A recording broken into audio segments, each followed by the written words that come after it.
Merhaba arkadaşlar, kanalıma hoş geldiniz. Bugün sizlerle bu tatlı kabağı yapıyoruz. Daha önce bu yastıktaki tarifini göstermiştim. Bugün de normal kabak halini yapıyoruz. Bu modelle bu şekilde kabak yapabilirsiniz. İsterseniz bu şekilde kavanozlarınızı değerlendirerek böyle vazoda yapabilirsiniz. Örnek yapılışı aynı. Bu videoda daha çok kabağa ağırlık vererek tarifini anlattım. Ama ara ara vazoda yapılması gerekenleri de video içerisinde belirttim. Videoyu atlamadan izlerseniz bütün detaylara ulaşabilirsiniz. Bu kabak tarifiyle taban kısmını yeşil başlayıp bu şekilde örerek şapkada yapabilirsiniz. Şapka için de uygundur. Yastıkla güzel bir takım oldu. Ben çok beğendim. Umarım sizler de beğenmişsinizdir. Videoyu sırasıyla kullanabileceğiniz ipleri, yapım aşaması ve sonunda ne kadar ip kullandığımı belirttim. Kabağı yaparken içine bir miktar elyaf gerekli. Onu da video başında söylemek istiyorum. Şimdi yapılışına geçebiliriz. Bu modeli yaparken bu şekilde bu markanın %100 koton ipini kullanıyorum. İpin özelliği %100 koton, 71 gramda 109 metre ip varmış. İpin kalınlığı bu şekilde.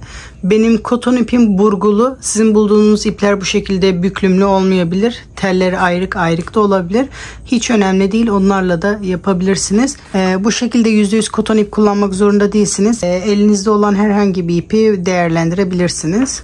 Şimdi modele sihirli halka yaparak başlıyorum. İpimi orta parmağımdan önden arkaya doğru doluyorum.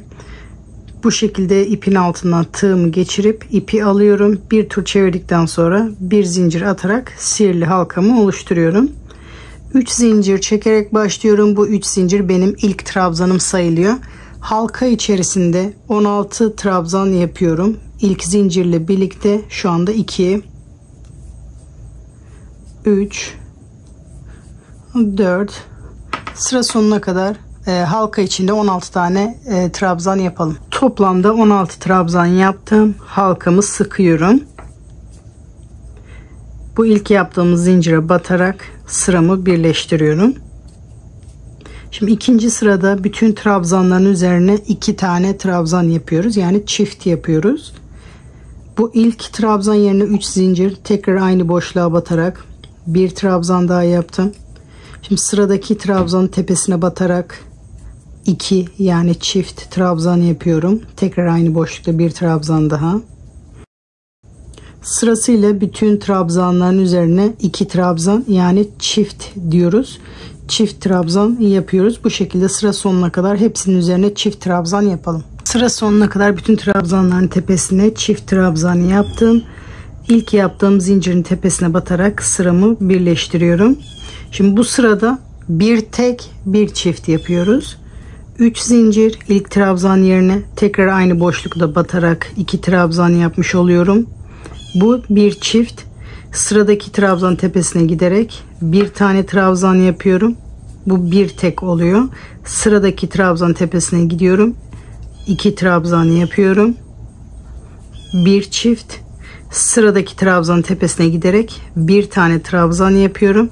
Bu şekilde bir tane trabzana çift, bir tane trabzana tek yaparak sıra sonuna kadar yapıyoruz. Bu sırada da bir tek bir çift sıra sonuna kadar yapalım. Sıra sonuna kadar geldim. Başlarken çift olarak başlamıştım. Biterken de tek olarak bitmesi gerekiyor. Burada çift yaptım. Sonuncuyu da tek yapıyorum. Bu şekilde sıramı bitiriyorum. İlk yaptığımın tepesine batarak sıramı birleştiriyorum. 3 zincir. Şimdi bu sırada da 2 tek bir çift yapıyorum. Şimdi bir tek, bir tane daha tek yapıyorum. Şimdi 2 tek bir çift yapıyorum. Yani 3. trabzanın üzerine 2 tane trabzan yapıyorum. Sıradaki trabzanda bir tane yani bir tek. Sıradaki trabzanda bir tane bir tek. 3. trabzanın üzerinde çift. Bu şekilde 2 tek bir çift olarak yapıyoruz. Burada 2 tekle başladım. Çiftle bitmesi gerekiyor. Bu sırayı da 2 tek bir çift yapalım. Sıra sonuna kadar geldim. 2 tek yaptım. Şimdi bir çift olarak bitireceğim. Burada 2 tekle başlamıştım. 2 çift yapıyorum. Sıramı birleştiriyorum. Şimdi bu dilimleri yapmaya bu sırada başlıyorum. Kavanozumun taban kısmını ölçüyorum. Benimkine 3 sıra yeterli geldi. Bu şekilde yaptıktan sonra Burada 5. sırada yaprak yapmaya başlamıştık. Burada 4. sırada aynı burada ilk sırada yaptığımız yaprak işlemini buraya yapıyoruz. Burada ekstra göstermeme gerek yok.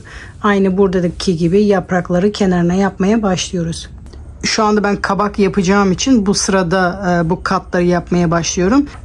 Şimdi 4 zincir yapıyorum. 3 zinciri trabzan için, 1 zincir aradaki zincir için. Tekrar aynı boşluğa batarak bir trabzan daha yapıyorum.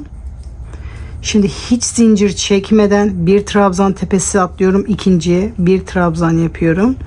Hiç zincir çekmeden bir trabzan atlıyorum. İkinci trabzana batarak bir trabzan, arada bir zincir, tekrar aynı boşlukta bir trabzan.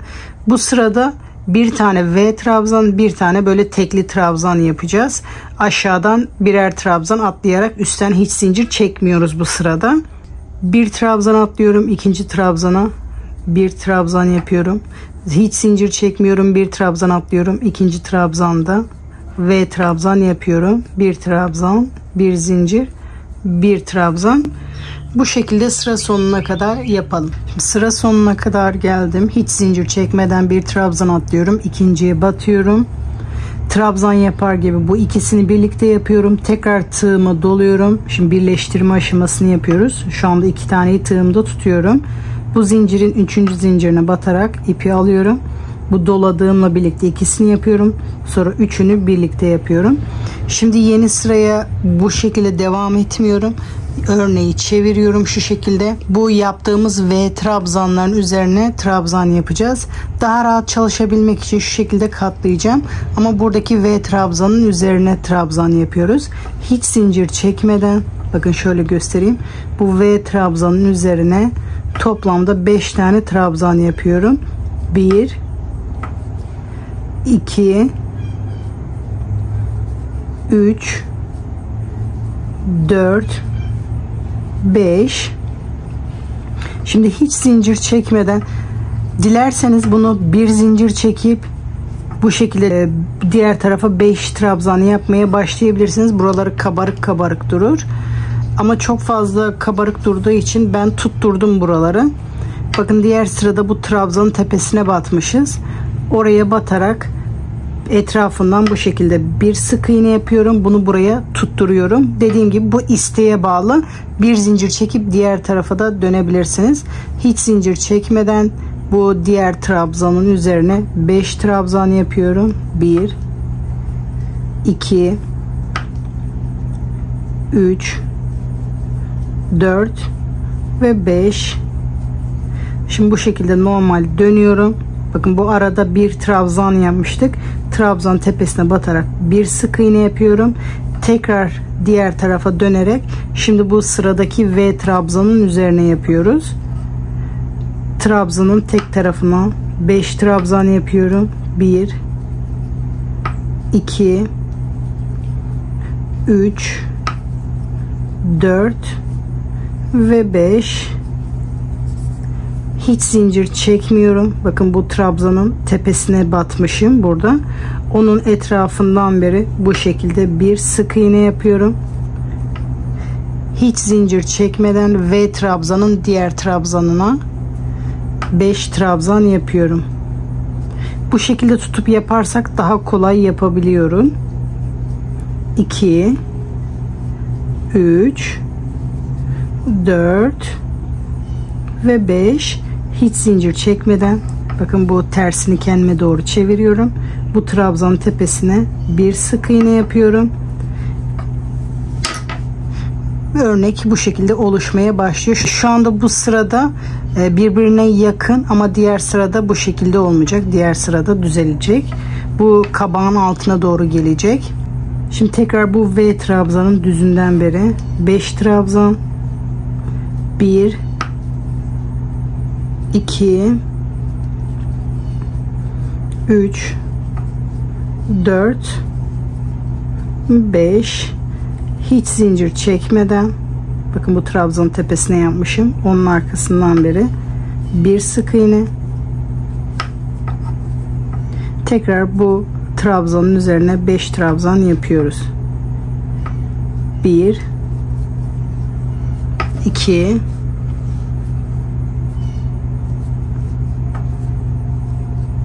3 4 5 dönerek bu trabzan tepesine bir sık iğne yapıyorum. Bu V trabzanların oraya bu şekilde trabzan yapıyoruz. Bu tek trabzanların üzerine sık iğne yapıyoruz. Bu şekilde sıra sonuna kadar yapalım. Sıra sonuna kadar bütün V trabzanlara bu şekilde yaprakları yaptım. Sonuncu yaprağı da yaptım. Burada başlangıç noktasına batarak bir istirme yapıyorum. Sıramı burada birleştiriyorum.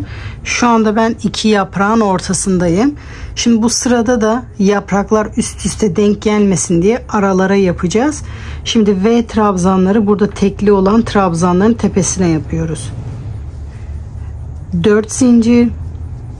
Aynı boşlukta tekrar bir trabzan daha. Şimdi bu sırada bu yapraklar bu şekilde çok birbirine yakın oldu. Bu sırada biraz daha böyle ayrık olması için bir zincir çekerek yapıyoruz. Bir zincir. Şimdi bu V trabzanların ortasına da normal trabzanı yapıyoruz. Bir trabzan yapıyorum. Bir zincir. Burada sık iğne yapmıştık tekli trabzanın üzerinde. Orada bir trabzan yapıyorum. Bir zincir. Tekrar aynı sık iğnenin üzerinde bir trabzan, bir zincir, burada V trabzanın içinde bir trabzan, bir zincir, bu trabzanın üzerindeki sık iğnenin üzerine V trabzan yapıyorum, bir trabzan, bir zincir, tekrar aynı boşlukta bir trabzan, bir zincir, bu V trabzanın orada bir trabzan yapıyorum.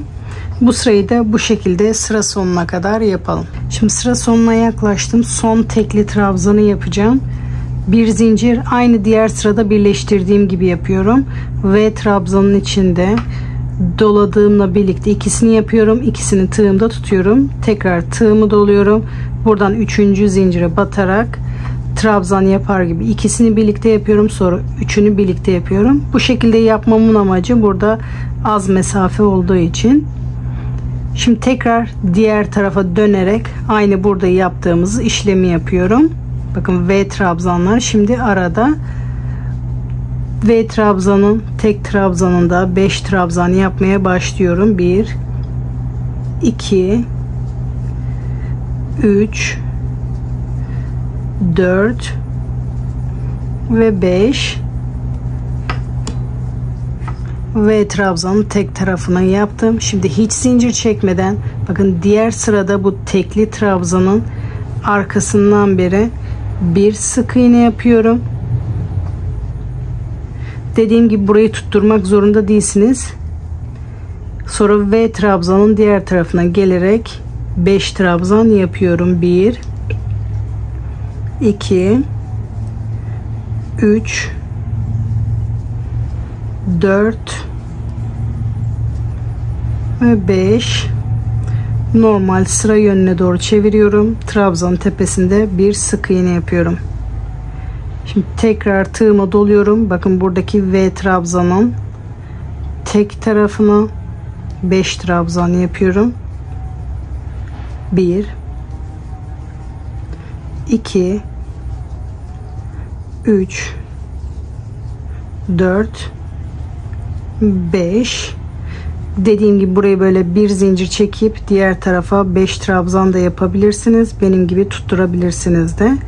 2 3 4 ve 5. Bu şekilde yapınca burası böyle kalkık duruyor. Bu şekilde de yapabilirsiniz. Gördüğünüz gibi kalkık duruyor ama sürekli düzeltme ihtiyacı hissediyor. Böyle tutturunca daha sabit duruyor. Hangi görüntü hoşunuza gidiyorsa yapabilirsiniz. 5 trabzan yaptıktan sonra bu trabzanın bakın diğer sıradaki tekli trabzanın arkasından beri bir sık iğne, hiç zincir çekmeden ya da bir zincir de çekebilirsiniz. V trabzanın diğer ayağına 5 trabzan yapıyorum. 2 3 4 5. Trabzanın tepesine batarak bir sık iğne yapıyorum. Bu sırada da bütün V trabzanların üzerine bu şekilde yaprak yaparak sıra sonuna kadar yapalım. Sıra sonuna kadar geldim. Hafif oval olmaya da başladı. Son V trabzanın üzerine de yaprağımı yaptım. Başlangıç noktasına batarak bir iz sürümü yapıyorum. Bakın tekrar boşluğa denk geldi. Boşlukta V trabzan yapmaya başlıyorum. 4 zincir. Aynı boşluğa batarak bir trabzan. Şimdi bundan sonraki sıralar hep aynı olacak. Bir zincir. Bu V trabzanın ortasına gelerek bir trabzan, bir zincir. Bu trabzanın tepesine bir sık iğne yapmıştık. Sık iğnenin üzerine de V trabzan yapıyoruz. Bir zincir. Burada V trabzanın içinde bir trabzan, bir zincir. Buradaki sık iğnenin üzerine batarak V trabzan yapıyoruz. Bir zincir, aynı boşlukta tekrar bir trabzan yaparak bu şekilde V trabzan yapıyorum. Bunu sıra sonuna kadar yapalım. Şimdi sıra sonuna kadar geldim. Bir zincir, burada V trabzanın içinde trabzan yapıyormuş gibi ikisini birlikte yapıyorum. Tığımı doluyorum. Üçüncü zincire batarak ikisini birlikte, üçünü birlikte yapıyorum. Şimdi buralara yaprak yapmaya başlıyoruz bu V trabzanlara. Trabzanın tekinde 5 trabzan yapmaya başlıyorum. 2 3 4 ve 5. Hiç zincir çekmeden bu aradaki trabzanın arkasından beri bir sık iğne, hiç zincir çekmeden bu tarafa gelip bu trabzanın üzerinde 5 trabzan yapıyorum. 2 3 4 ve 5. Bu trabzan tepesinde bir sık iğne, hiç zincir çekmeden buradaki V trabzanın üzerine gelerek 5 trabzan yapıyorum. 1 2 3 4 ve 5. Bu aradaki trabzanın arkasından beri bir sık iğne, dönerek bu taraftaki trabzanın üzerine 5 trabzan yapıyorum. 1 2 3 4 5. Bu trabzanın tepesine bir sık iğne yapıyoruz. Bu sırayı da bu şekilde tamamlıyoruz. Hep şu iki sırayı tekrar ederek bunu uzatıyoruz. Tek sırada bu trabzanları yapıyoruz. İkinci sırada bu şekilde yaprakları yapıyoruz. Bunu uzatmak istediğimiz uzunluğa kadar yapıyoruz. Eğer bir kavanoz örtü yapacaksanız kavanozun ağzına kadar, kabak yapacaksanız bu yapraklı sırayı toplamda 1 2 3 4 5 6 7 sıra yapıyoruz. 8. sırada toplamaya başlıyoruz arkadaşlar. Bu ilk yaptığımız yapraklı sıra ile birlikte 7 yapraklı sıra yapalım. Ondan sonra sıramızı büzelim. Kavanozda da aynı şekilde bunu örmek istediğimiz yere kadar örüyoruz. Ben buraya kadar kapatmak istiyorum. O yüzden buraya kadar öreceğim. Buradan daraltacağız. Aynı bu ilk sırada yaptığımız gibi buraya kadar örüp burada daraltacağım. Şimdi bunu da uzatıp geliyorum. Şimdi ilk sırayla birlikte bu başlangıçta yaptığımız yaprakla birlikte toplamda 7 sıra ördüm. Şöyle bir bakıyorum, benim için kabak görüntüsü için yeterli. Şimdi bir tık daraltarak yapıyoruz. Aynı ilk sıradaki gibi aralarda zincir çekmeden yapıyorum. Şimdi yaprağımı başlangıç noktasına batarak iz sürme yapıyorum. Birleştiriyorum. 4 zincir. Aynı boşlukta bir trabzan. Hiç zincir çekmeden bu V trabzanın arasında bir trabzan. Hiç zincir çekmeden burada sık iğnenin tepesine batarak V trabzan yapıyorum. Hiç zincir çekmeden bu şekilde bu sırayı tamamlıyoruz. Yine yaprak yapacağız ama ilk sıradaki gibi biraz toparlayacağız bunu. Sıra sonuna kadar yapalım. Sıra sonuna kadar geldim. Gördüğünüz gibi biraz toparlandı. Yaprak işlemini aynı yapıyoruz. Birleştirme aşaması aynı. Arada zincir çekmiyorum. Tığıma doluyorum. Bu şekilde ikisini birlikte Tekrar tığımı doluyorum 3. zincire batarak. İkisini birlikte, üçünü birlikte yapıyorum. Yaprak yapılışında bir değişiklik yok. Aynı yapıyoruz. Ve trabzanın tek tarafında 5 trabzan.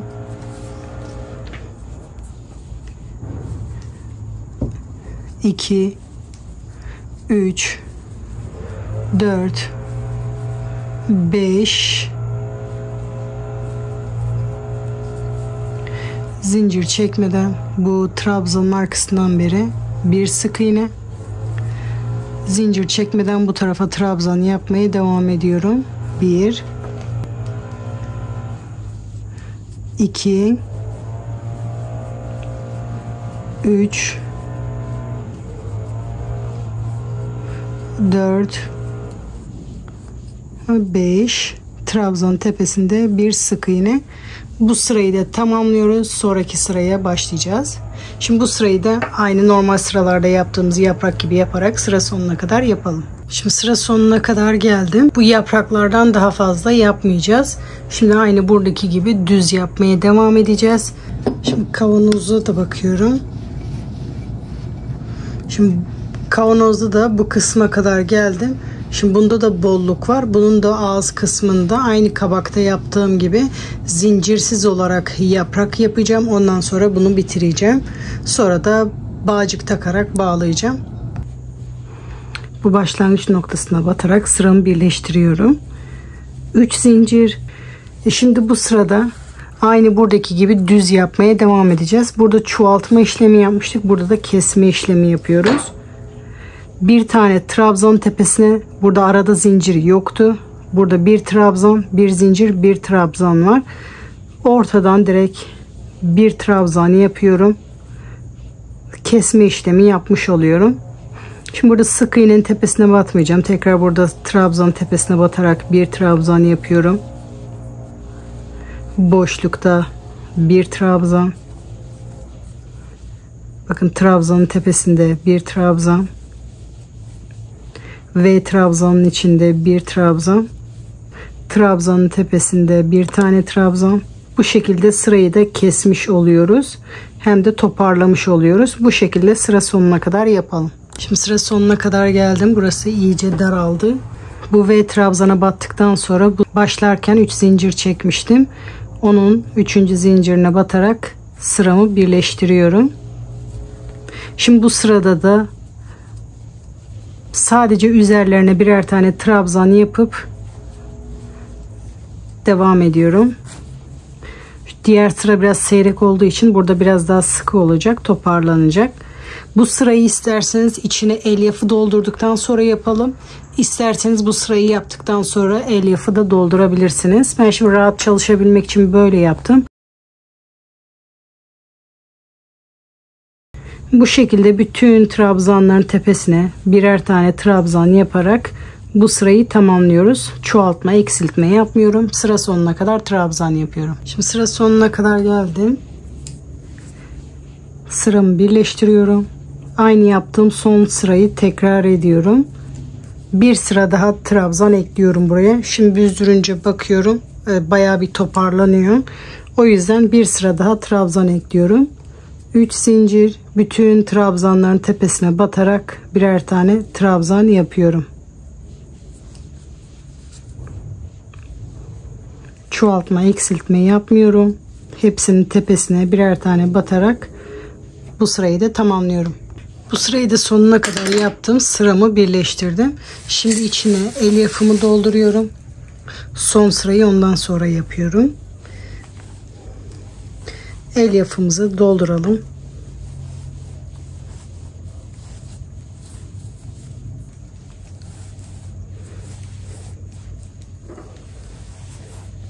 Güzel kabak şeklini verene kadar düzelte elyafımızı dolduruyoruz.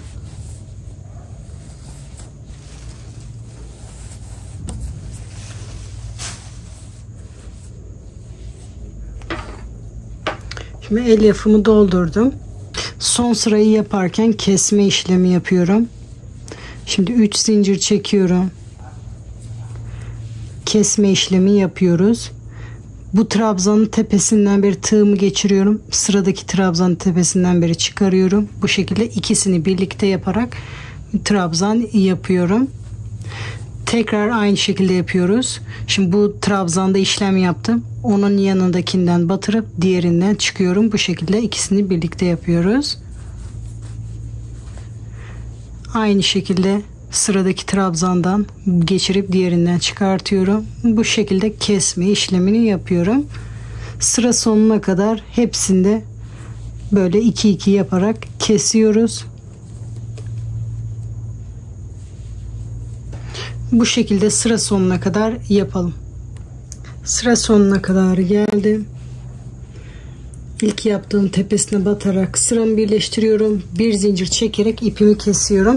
Hafif uzun bırakıyorum. Onu bu ağız kısmını büzdürerek dikeceğiz. İğne yardımıyla. Şimdi bütün trabzanların tepesinde bu şekilde bir oradan bir buradan yaparak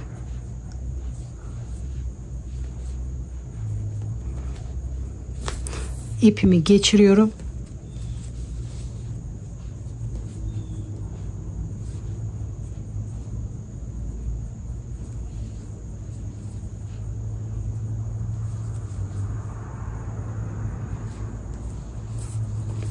Başlangıç noktasına kadar aynı işlemi yapıyorum. Ondan sonra büzdürüyoruz. Başlangıç noktasına kadar yaptım. Şimdi iyice büzüyorum. Sonra düğüm atıp ipimi kesiyorum.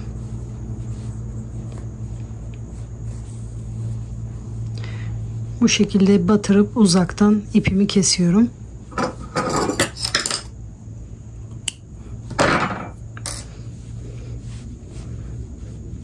Elimle düzeltiyorum. Şimdi bu kabak kısmı hazır. Üzerine yaprak kısmını yapıyoruz. Bu tepe kısmını dikmek için bu şekilde ben yeşil ipten bir yuvarlak parça hazırladım. Bunu da aynı şu başlangıçta yaptığımız 4 sırayı yaparak bunu hazırladım. Bunu tekrar göstermeme gerek yok. Videoyu geri alarak burayı tekrar izleyebilirsiniz. Bunu yapabilmek için. Şimdi bunu ben hazırladım. İpini biraz uzun kesiyorum.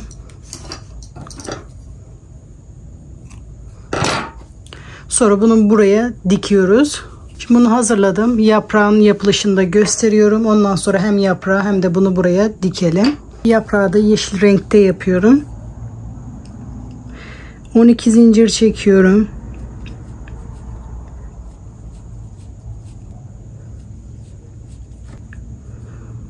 İkinci zincirin içinde bir sık iğne. Sıradaki zincirde bir çakma trabzan. Sıradaki zincirde bir çakma trabzan. Sıradaki zincirde bir normal trabzan. Sıradaki zincirde bir normal trabzan. Sıradaki zincirde üçlü trabzan yapıyoruz. Sıradaki zincirde üçlü trabzan yapıyorum. Şimdi buraya kadar yavaş yavaş yükseldi. Şimdi buradan da yavaş yavaş düşecek. Şimdi sıradaki zincirde normal trabzan. Sıradaki zincirde normal trabzan. Sıradaki zincirde bir çakma trabzan. Sıradaki zincirde bir çakma trabzan. Şimdi aynı boşluğa batarak bir sık iğne yapıyorum. Sıramı dönüyorum. Tekrar aynı boşlukta bir çakma trabzan. Sıradaki boşlukta, sıradaki zincirde bir çakma trabzan. Şimdi diğer tarafta ne yaptıysak aynısını bu tarafa yapıyoruz. Sıradaki zincirde bir trabzan. Sıradaki zincirde bir trabzan. Sıradaki zincirde üçlü trabzan. Sıradaki zincirde üçlü trabzan.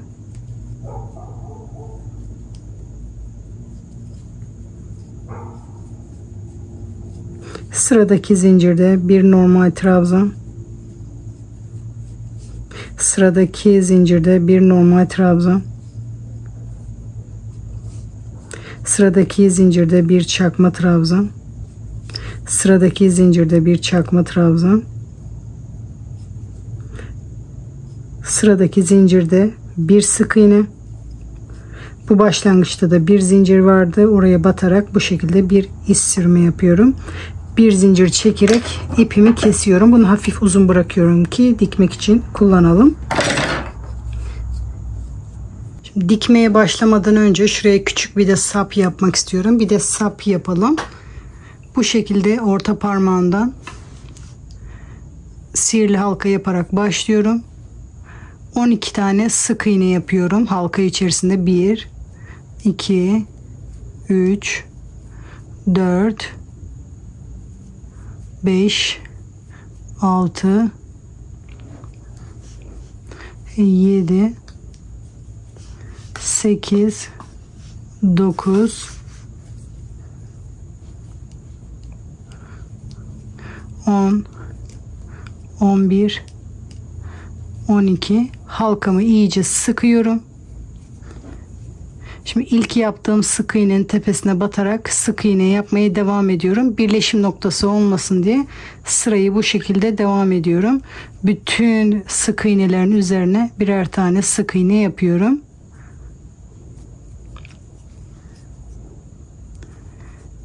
Bu şekilde döne döne hiç çoğaltma yapmadan direkt 12 sık iğnenin tepesine batarak sık iğne yapıyoruz. Bunu bu şekilde uzatıyoruz.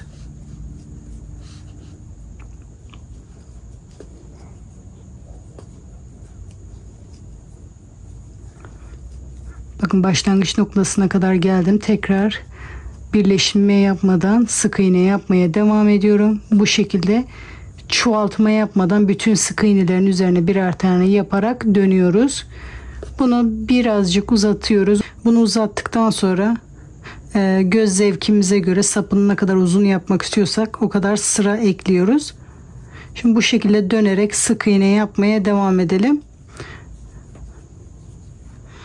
Burada göz zevkine kadar ne kadar uzun yapmak istiyorsak o uzunluğa kadar sıra ekleyeceğiz. Şimdi ben birkaç sıra ekleyip geliyorum. Şimdi toplamda 5 sıra yaptım. Başlangıç noktasına kadar geldim. Sonuncuyu da bir sık iğne yaptım. Birden böyle bir geçiş olmasın diye sıradakine iz sürme yapıyorum. Bu şekilde iz sürme yaparak bitiriyorum. Bir zincir çekerek bunu da hafif uzun kesiyorum dikmek için. Bunu da bu şekilde hazırlıyorum. Şimdi o kurtçuk dediğimiz şeyi yapalım.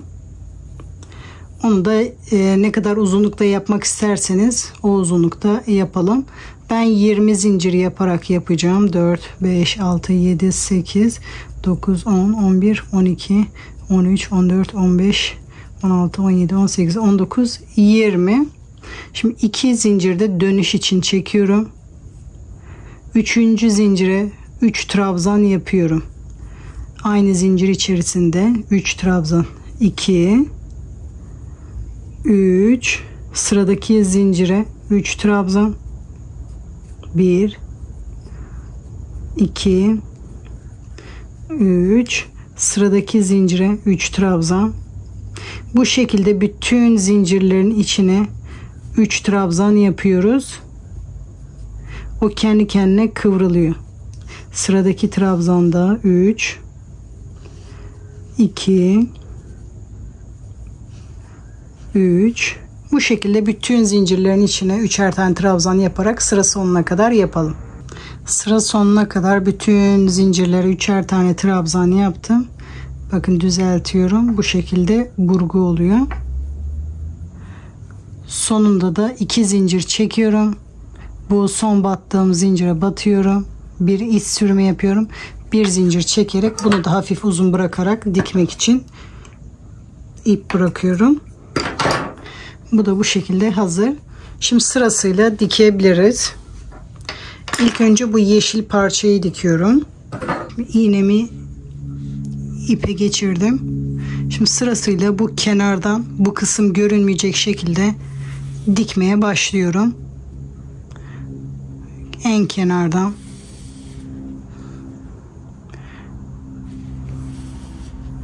biz bu kısmı kapatmak için bu işlemi yapıyoruz. O yüzden görünmemesine dikkat edelim. Ben ara ara tutturuyorum. İsterseniz tek tek bütün trabzanların üzerinden de dikebilirsiniz. Bu şekilde sıra sonuna kadar hepsini tutturalım. Sıra sonuna kadar geldim. Sıra sonuna kadar geldim. Düğümümü atıyorum. İpi ileriden bu şekilde çıkıp fazlalık ipi kesiyorum. Şimdi sap kısmını buraya dikiyorum. Kendi ipini kesmemiştim. Onunla dikiyorum. Bu şekilde bir aşağıdan bir yukarıdan. Bunun içine isterseniz elyaf koyabilirsiniz. Benimki küçük olduğu için koymadım ama isteğe bağlı içine elyaf da konulabilir. Bu şekilde bir oradan bir buradan. Bunu buraya yedirerek dikelim. Sapı da diktim. Düğümümü atıyorum.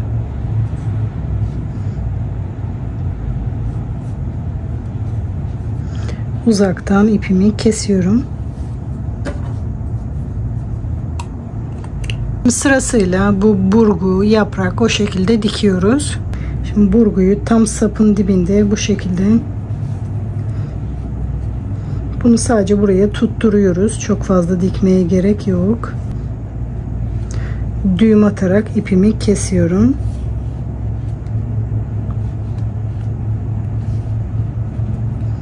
İleriden ipimi kesiyorum.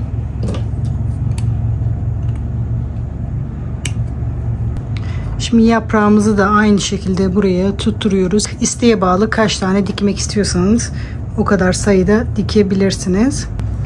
Bunu da isterseniz sadece ucundan tutturun, isterseniz sırasıyla dikin. Ben sadece buraya aynı ucundan tutturacağım. Şimdi yaprağı da tutturdum. Sadece ucundan tutturdum. Dediğim gibi isteğe bağlı buraya kadar falan dikebilirsiniz. Düğüm atıp ipimi kesiyorum. Uzaktan bu şekilde çıkıyorum. Dediğim gibi isteğe bağlı buna bir ya da daha fazla yaprak dikebilirsiniz. Üzerine bir yaprak daha ekledim. Böyle çok şık oldu. Şimdi ben bunun yapraklarını elimle düzeltip yastığın yanında son halini görelim. Gördüğünüz gibi yastıkla harika bir takım oldu. Ben bu şekilde kavanozda da yanında çok beğendim. Umarım sizler de beğenmişsinizdir. Böyle bir kabağa yaklaşık 200-250 metre kadar ip gidiyor. Kavanoza biraz daha az ip gitti. Kabak biraz daha büyük olduğu için ona daha fazla ip gitti. Yeşile çok az bir ip gitti. Sadece bu tepe kısmında kullandık. Onu çok fazla ip gitmedi. Bir de onu dolduracak kadar elyaf kullandım. Kabak çok da küçük bir kabak olmadı. Büyüklüğü gayet iyi bence. Bu şekilde güzel bir kabak oldu. Şu anda tam kabak sezonu. Umarım sizler de yapıp dekorlarınızda kullanırsınız. Sizlerden ricam, ben de emeklerimin karşılığını alabilmem için videoyu bir beğen ve yorum atarak destek olabilirsiniz arkadaşlar. Yapacak arkadaşlara kolay gelsin diyorum. Sıradaki videolarda görüşmek üzere.